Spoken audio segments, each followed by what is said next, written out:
ॐ अज्ञानतिमिरान्धस्य ज्ञानाञ्जनशलाकया चक्षुरुन्मिलितं येन तस्मै श्रीगुरवे नमः।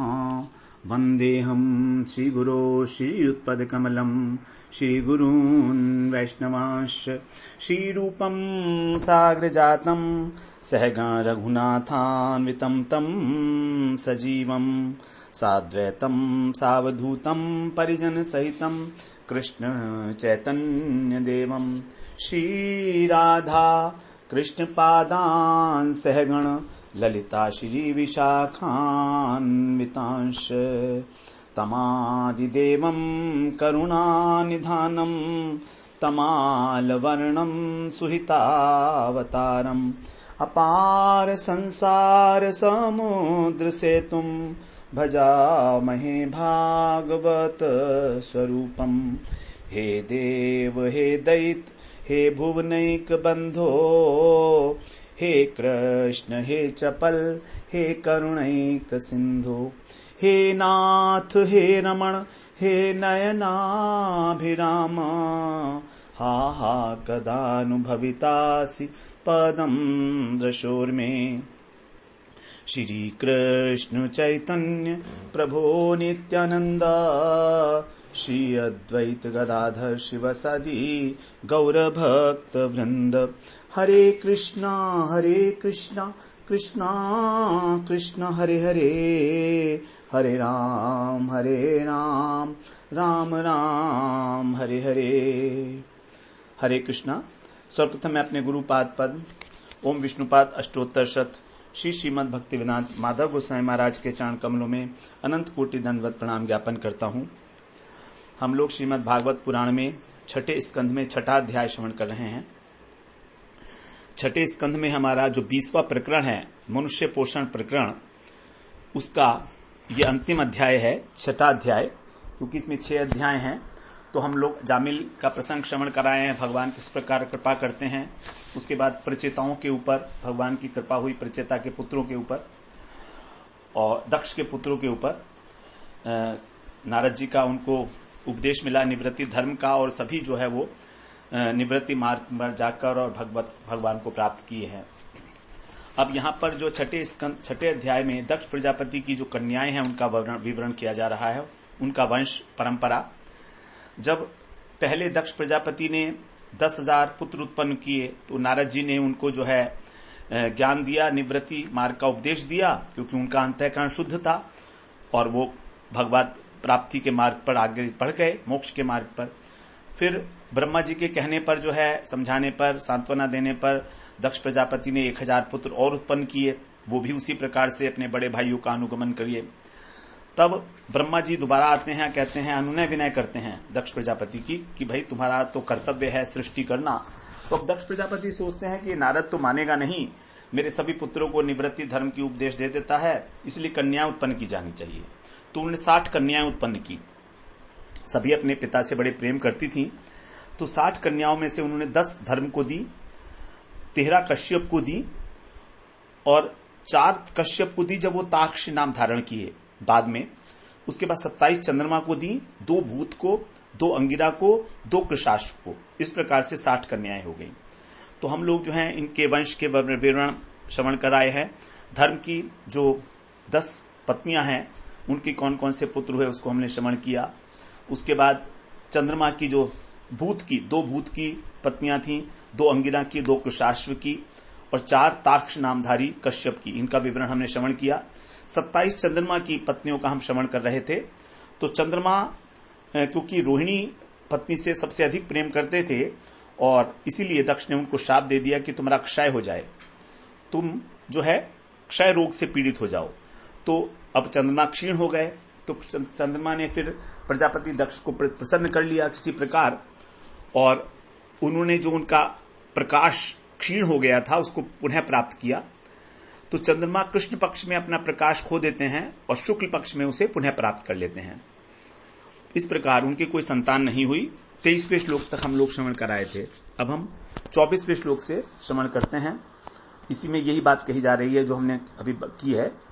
पुनः प्रासाद्यतं सोमः कलालेभेक्षयेदितः शृणु नामानि लोकानां मातृणां शंकराणि च।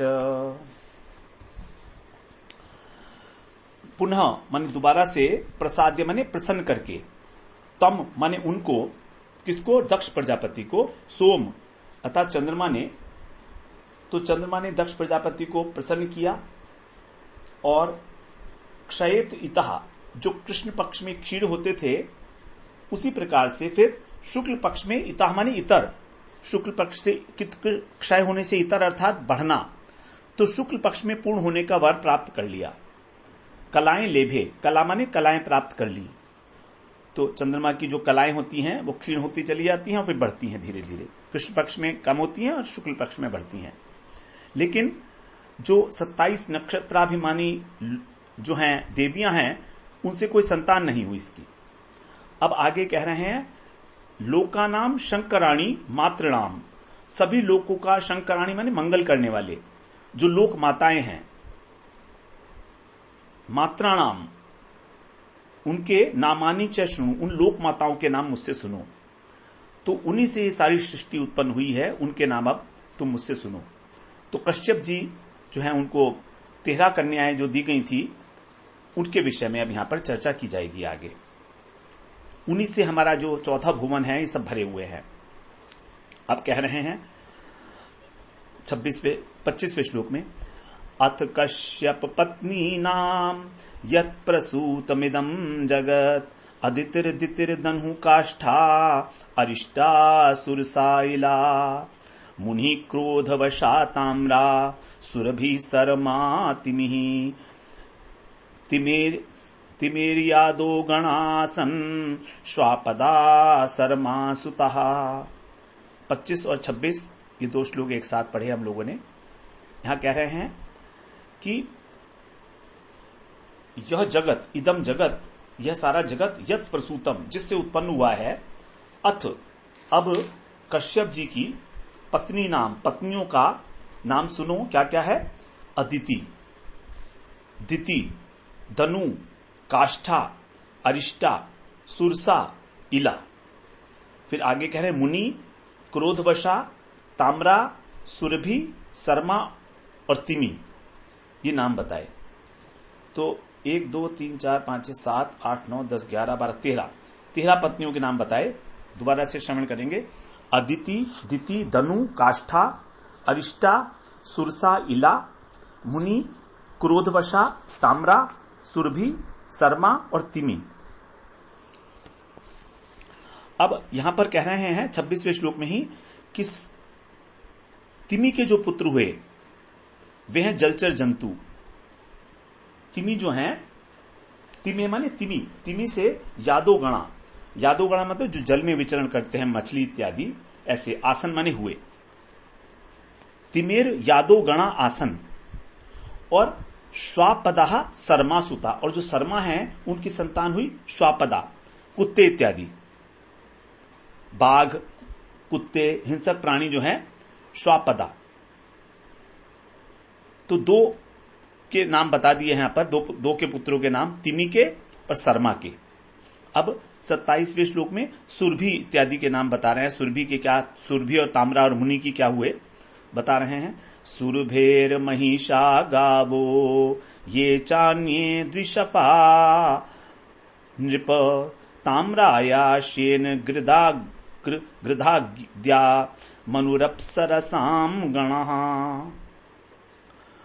जो सुरभि हैं उनके पुत्र हुए भैंस, महिषा, महिष और गाय, गाय माने गाय, और ये अन्य, और जो दूसरे द्विशफा, द्विशफा का मतलब है जो 2 खुर वाले पशु हैं, 2 भागों में बटे हुए हैं जिनके खुर, ऐसे पशु,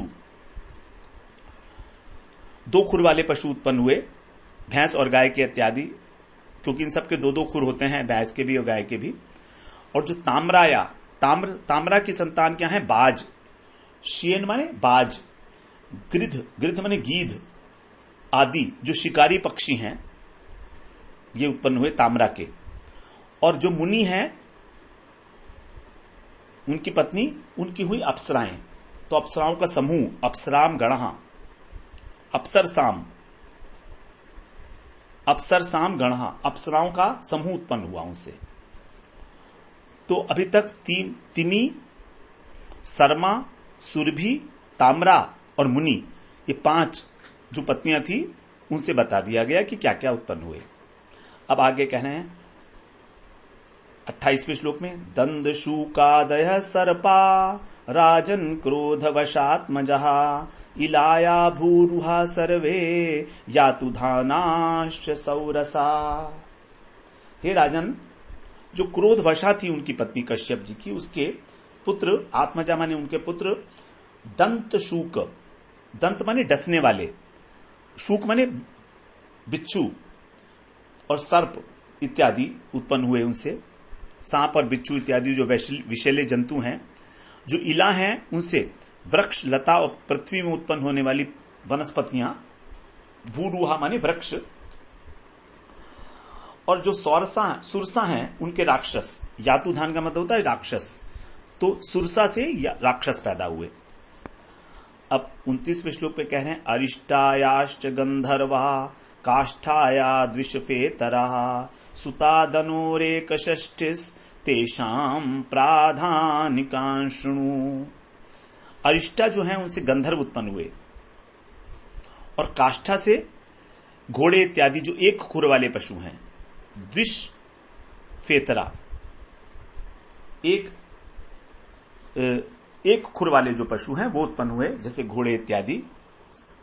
यहां पर कहा गया है द्विशक इतरा, अर्थात 2 खुरों से जो इतर हैं, 2 खुरों वालों को के अतिरिक्त, अर्थात 1 खुर वाले। तो जैसे घोड़े, गधे इत्यादि जो जितने भी चौपाए हैं, 2 खुर जिनके नहीं हैं, ऐसे पशु काष्ठा से उत्पन्न हुए। और दनु सुता, और जो दनु हैं, इनके जो पुत्र हैं, ये 61 हैं। 61 दनु, इनके पुत्र ही दनुज कहलाते हैं। हम कहते हैं ना दनुज और दैत्य, तो दिति के जो पुत्र हैं उनको कहा जाता है दैत्य, और दनु के जो पुत्र हैं उनको कहा जाता है दनुज। ये कितने हैं? 61। 1/6 तेषाम प्राधानिकां शृणु, उनमें से जो प्रधान है उनके नाम तुम मुझसे सुनो। 61 पुत्रों में से अब जो दनुज हैं उनके नाम बताए जा रहे हैं 31 और 31वें श्लोक में, उसको एक साथ पढ़ेंगे हम लोग। द्विमूर्धा शंबरोरिष्टो हयग्रीवो विभावसु अयो मुखे शंकुशिरा स्वर्भानु कपिलोरुणः पुलोमा वृषपर्वाच एक चक्रोनुतापनः धूम्रकेशो विरूपाक्षो विप्रचित्तिश्च दुर्जयः। 30 और 31 में नाम है उन जो प्रधान तनुज हैं।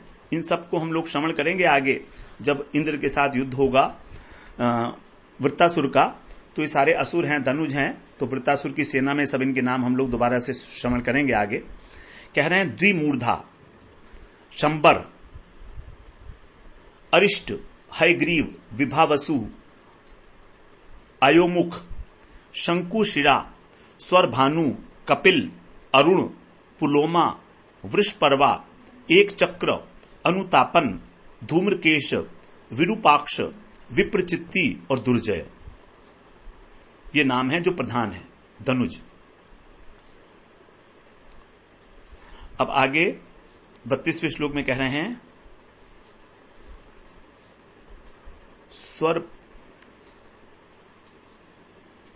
आगे कह रहे हैं 32वें श्लोक में, स्वरभानु सुप्रभाम कन्याम उवाह नमुची किल विष्पर्वणस्तु शर्मिष्ठाम ययातिर्नाहुषो बली। जो स्वरभानु है उनकी कन्या सुप्रभा से नमुची उत्पन्न हुए। ये स्वरभानु जो हैं ये दनु के पुत्र हैं। हम लोगों ने जो अभी 61 में से प्रधान धनुज श्रवण किए उसमें एक नाम थे स्वरभानु।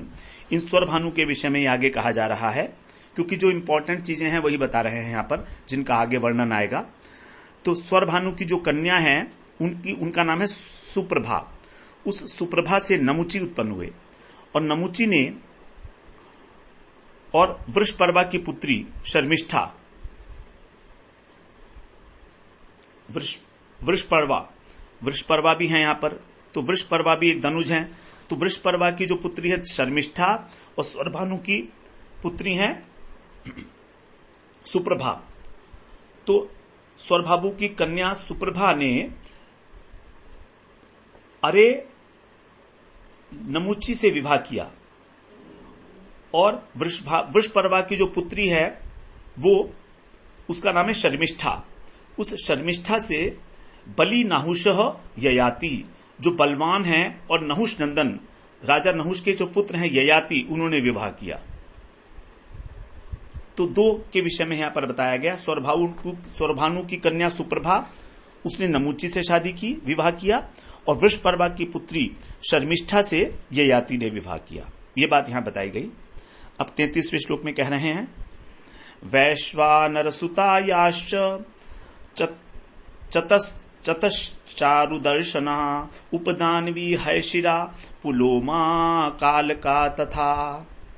और जो दनु के पुत्र हैं वैश्वानर, हम लोग अभी इनका विषय में सुनाए हैं, वैश्वानर भी हैं। तो वैश्वानर की 4 कन्याएं थीं, सुंदरी वैश्वानर की, और इनके नाम थे उपदानवी, हैशिरा, पुलोमा और कालका। ये 4 नाम बताए गए। अब इनमें से किस किस के साथ विवाह हुआ बता रहे हैं आगे 34वें श्लोक में। उपदानवीं हिरण्याक्षः क्रतुर्हर्यशिरा नृप पुलोमां कालकां च द्वे वैश्वानर सुते तु कः। हे राजन, नृप मने हे राजन, उनमें से उपदानवी, तो उपदानवी के साथ हिरण्याक्ष का विवाह हुआ, जो हिरण्यकशिपु का भाई था, उपदानवी के साथ, और हैशिरा के साथ क्रतु का विवाह हुआ। और ब्रह्मा जी की आज्ञा से फिर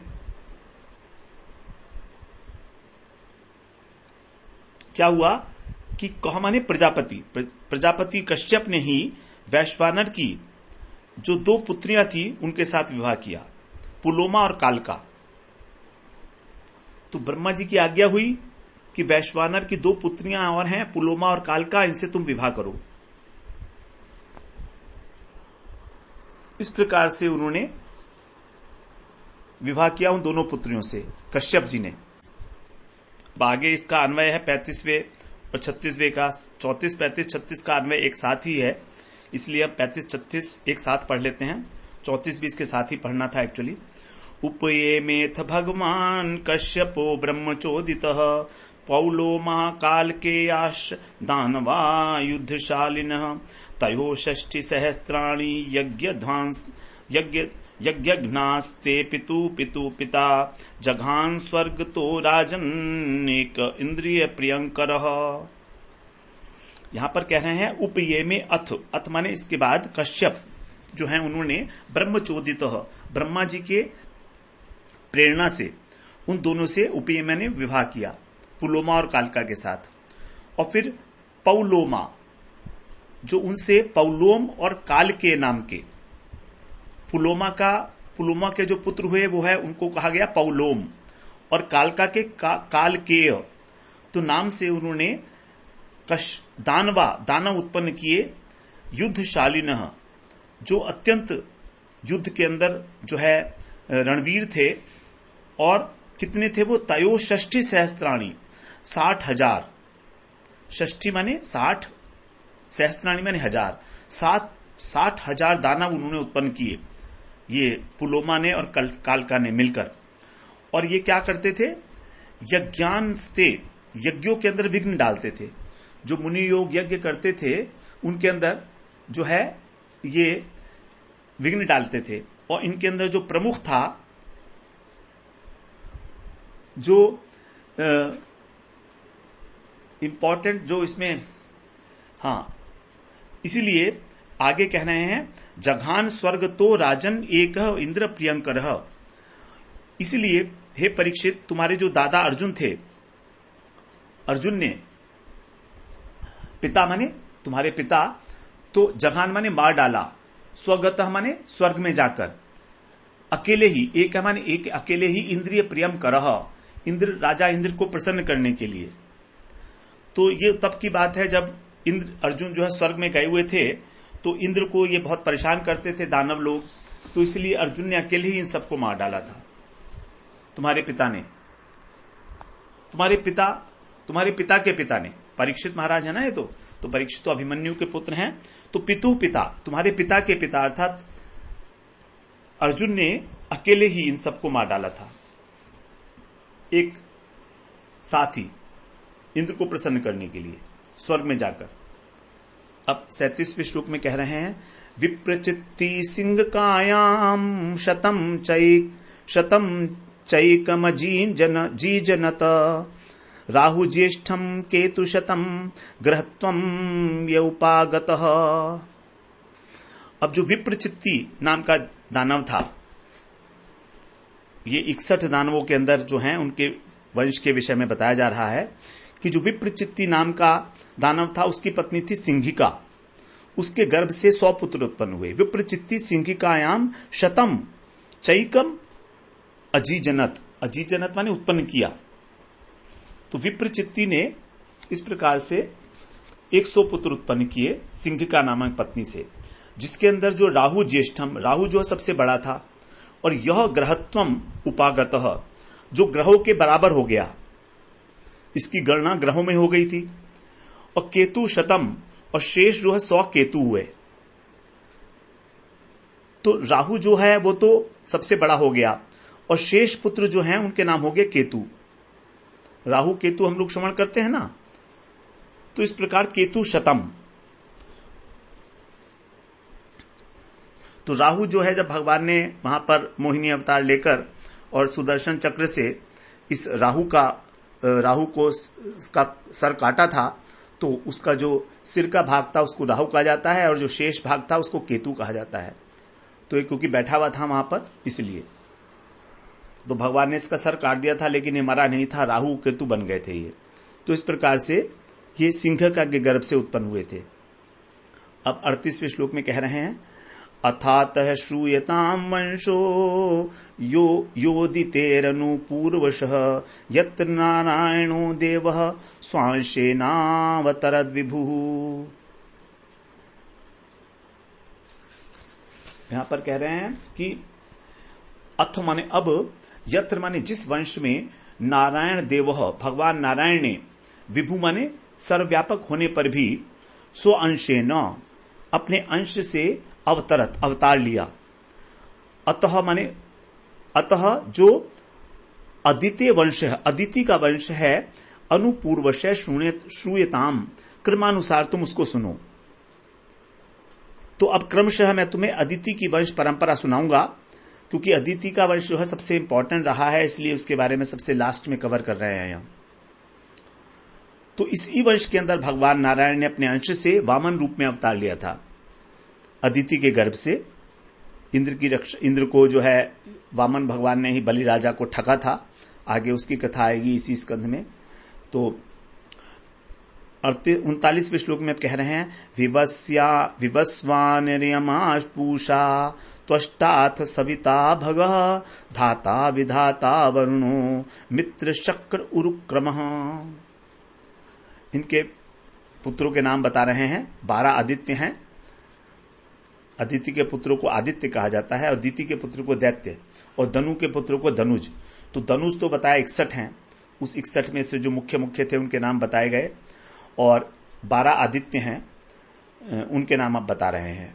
विवस्वान, विवस्वान कहते हैं सूर्य को, अर्यमा, पूषा, त्वष्टा, सविता, भग, धाता, विधाता, वरुण, मित्र, इंद्र और त्रिविक्रम।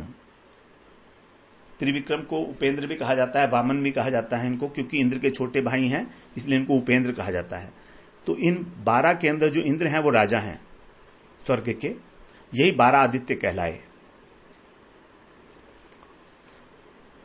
अब आगे 40वें श्लोक में कह रहे हैं, विवस्वतः शाददेवं संज्ञा सूयत वै मनुम् मिथुनं च महाभागा यमं देवं यमिं तथा सैव भूत्वाथ बड़वा ना सत्यौ शुश्रुवे भुवि। जो विवस्वतः, जो विवस्वान से उनकी पत्नी महाभागा, जो महाभागवान है, संज्ञा उन्होंने, वही माने निश्चित रूप से शाद देवा मनु, शाद देव मनु, मनु का नाम है शाद देव, जिनको वैवस्वत भी कहा जाता है, जिनका भी चल रहा है हमारा मनवंतर, वैवस्वत मनवंतर। तो विवस्वान की पत्नी कौन है? विवस्वान मतलब सूर्य, सूर्य की पत्नी जो महाभाग्यवती संज्ञा, उनके गर्भ से शाद देव नाम के जो वैवस्वत भी ने कहा जाता है, ऐसे मनु और यम यमी का जोड़ा, यमम देवम यमिम, इन दोनों का जोड़ा मिथुनम जोड़ा उत्पन्न हुआ। और फिर क्या किया कि संज्ञा ने ही स एव सा, स माने स ने सा एव, उन्होंने ही, अर्थात संज्ञा ने ही फिर, और भूवि माने पृथ्वी पर, वड़वा, वड़वा का अर्थ है घोड़ी, तो घोड़ी का रूप धारण करके और भगवान सूर्य के द्वारा भूलोक के अंदर दोनों अश्विनी कुमारों को जन्म दिया। ना सत्यव माने अश्विनी कुमार, सुषुवे माने जन्म दिया। तो अश्विनी कुमार भी जो है संज्ञा के पुत्र हैं। तो संज्ञा के पुत्र जो सूर्य की पत्नी हैं, उनके पुत्र कौन कौन हुए? एक तो वैवस्वत मनु, यम यमराज, और यमी अर्थात यमुना जी, और अश्विनी कुमार, दो अश्विनी कुमार, इनको जन्म दिया। अब 41वें श्लोक में कह रहे हैं, छाया शनैश्चरम लेभे सावर्णिम च मनुम ततः कन्याम च तपतीम या वै वव्रदे संवर्णम पतिम। विवस्वान की दूसरी पत्नी का नाम था छाया, सूर्य की दूसरी पत्नी का नाम है छाया। उन छाया से शनिश्चर और सावर्णी नामक दो पुत्र हुए, और तप्ती नाम की एक कन्या उत्पन्न हुई। तो अभी जो हमारा वैवस्वत मनु चल रहा है, इसके बाद आएगा सावर्णी मनु, जो मनवंतर आएगा, तो वो सूर्य के पुत्र हैं ये भी। तो सावर्णी मनु और शनिश्चर और तपती, ये नाम की 3 संतान उनकी हुई। और फिर तपतिम या वै वव्रडे संवरणम पतिम, तपती नाम की जो कन्या थी, उसने संवरण को पति के रूप में वर्ण किया। संवरण, तो तपती के पति का नाम है संवरण। अब 42वें श्लोक में कह रहे हैं, अर्यम्णो मातृका पत्नी तयोशरणयः सुता यत्र वै मानुषी जातिर्ब्रह्मणा चोपकल्पितः। कल्पिता, जो अर्यमा है उनकी पत्नी है मातृका। हम लोगों ने श्रवण किया कि अदिति के जो पुत्र थे 12, उनमें से पहले हुए थे विवस्वान, उसके विषय में हम लोग श्रवण कराए हैं। फिर दूसरे पुत्र थे अर्यमा, तो अर्यमा के विषय में कह रहे हैं, अर्यमा की पत्नी का नाम था मातृका, और मातृका के पुत्र तयोसुता चर्षणयः, चर्षणी नाम के पुत्र हुए उनके। अब ये जो चर्षणी नाम के पुत्र थे, वही माने निश्चित रूप से, यत्र माने जिनके आधार पर, ब्रह्मणा माने ब्रह्मा जी ने मानुषीम जाति उपकल्पिता, मनुष्य जाति की कल्पना की। मनुष्य जाति की कल्पना ब्रह्मा जी ने किसके बेसिस पे की है? चर्षणी नामक पुत्र के ऊपर। इसका कारण क्या था? इसका कारण है कि ये कर्तव्य और अकर्तव्य के ज्ञान से युक्त थे। ये सबसे इंपॉर्टेंट बात यहां पर बताई गई है। मनुष्य ही एक ऐसा व्यक्ति है जिसको ये ज्ञान है कि क्या करना चाहिए और क्या नहीं करना चाहिए। विशेष रूप से उसका जो विवेक है वो जागृत होता है। तो चर्षणी नाम का जो पुत्र हुए अर्यमा की पत्नी मातृका से, वे क्योंकि कर्तव्य और कर्तव्य के ज्ञान से युक्त हुए, तो ब्रह्मा जी को प्रेरणा मिली और उन्होंने फिर मनुष्य जाति की कल्पना की, अर्थात ब्राह्मण, क्षत्रिय, वैश्य, शूद्र इत्यादि। अब 43rd श्लोक में बोल रहे हैं, पूषान अपत्य पिष्टादो भग्न दंतो भवत्पुरा योऽसौ दक्षाय कुपितम जहास विव्रत द्विजः। पूषा अनपत्य है। जो पूषा हैं अदिति के तीसरे पुत्र, उनके कोई संतान नहीं हुई, अपत्य, वो संतानहीन रह गए। और पिष्टादः, पिसा हुआ भोजन खाने वाले हैं। क्योंकि प्राचीन काल में जब शिवजी दक्ष के ऊपर क्रोधित हुए थे, शिवजी के ऊपर दक्ष जब क्रोधित हुए थे तो उन्होंने शाप दे दिया था शिवजी को। तो ये जो है पूषा दांत दिखाकर हंस रहे थे, इसलिए वीरभद्र ने इनके दांत जो है काट लिए थे, तोड़ दिए थे। और तब से पूषा जो है पिसा हुआ अन्न खाते हैं। चौथे स्कंद में सती दाह के प्रसंग में हम लोग श्रवण कराए हैं कि हंस रहे थे जब शिवजी का अपमान किया था दक्ष प्रजापति ने, तो इन्होंने क्योंकि दांत दिखाए थे इसलिए वीरभद्र ने उनके दांत जो है वो तोड़ दिए थे। तब से पिसा हुआ अन्न खाते हैं। ये भी अदिति के पुत्र हैं। अब जो चौथे पुत्र थे अदिति के, त्वष्टा, उसके विषय में आगे 44वें श्लोक में कह रहे हैं, त्वष्टा तुर्दैत्यानुजा भार्या रचना नाम कन्यका सन्निवेशस्तयोर्यज्ञे विश्वरूप वीर्यवान। जो दैत्यों की छोटी बहन है, दैत्या अनुजा, जो दैत्यों की छोटी बहन है उसका नाम है रचना। रचना नाम कन्यका। तो रचना नाम की जो कन्या थी वो त्वष्टा ऋषि की भार्या बनी, पत्नी बनी। अब रचना के गर्भ से 2 पुत्र उत्पन्न हुए। तयो माने उससे 2 पुत्र उत्पन्न हुए। एक का नाम था सन्निवेश और दूसरे थे वीर्यवान विश्वरूप। यज्ञ माने उत्पन्न हुए। तो देखिए ये तो देवता हैं, त्वष्टा ऋषि, देवता ऋषि हैं, ये अदिति के पुत्र हैं। लेकिन इनका विवाह हुआ देवताओं की बहन से, रचना से। तो इस प्रकार से जो दैत्य लोग हुए वे विश्वरूप के मामा हो गए, क्योंकि वो भाई है ना रचना के। तो इस प्रकार से विश्वरूप और सन्निवेश ये हुए तो ब्राह्मण, क्योंकि ये तो त्वष्टा ऋषि के पुत्र हुए। लेकिन हुए क्योंकि ये दैत्यों की बहन रचना के गर्भ से हैं, इसलिए इनके मामा जो हैं वो दैत्य हैं। अब ये बात जो है आगे पता लगेगी, आगे 45वें श्लोक में भी यहां बता रहे हैं उसी बात को। तम वव्रे सुरगणा स्वस्त्रियम दुष्टामपि विमतेन परित्यक्ता गुरुणांगिरसेन यत्। यहां कह रहे हैं द्विषताम, द्विषताम माने शत्रुओं के, स्वश्रियम अपि, भांजे होने पर भी। देवताओं के जो शत्रु हैं वो दैत्य हैं, तो देवताओं के भांजे हैं विश्वरूप। तो ऐसा होने पर भी विमतेन, जब देवता लोग अपमानित हुए गुरुना, तो कैसे हुए? अपने गुरु आंगिरसेन, जो आंगिरस के पुत्र थे अर्थात बृहस्पति जी के द्वारा जब उनको परित्यक्त्या, त्याग दिया गया, सुरगणा, उन देवताओं ने, तम माने उन विश्वरूप को वव्रे, पुरोहित के रूप में वर्ण किया। तो त्वष्टा के जो पुत्र थे विश्वरूप, इनके मामा हुए दैत्य। अब एक बार क्या हुआ था कि देवताओं ने, इंद्र ने बृहस्पति जी का अपमान कर दिया था। जब बृहस्पति जी उसकी सभा में आए थे तो इंद्र जो हैं वो, उन्होंने उनका अपमान किया, उठकर खड़े नहीं हुए, उनकी तरफ से मुंह फेर लिया। तो बृहस्पति जी तो गुरु हैं, देवऋषि हैं, देवताओं के गुरु हैं, तो उनको बड़ा अच्छा नहीं लगा। देवऋषि नहीं, वो देवताओं के गुरु हैं, तो वो चले गए सभा से, उन्होंने त्याग कर दिया। तो जब ये पता लगा इंद्र को कि हमारे को देवताओं ने त्याग दिया, गुरुजी ने त्याग दिया, तो इनका सारा जो बल था वो क्षीण हो गया।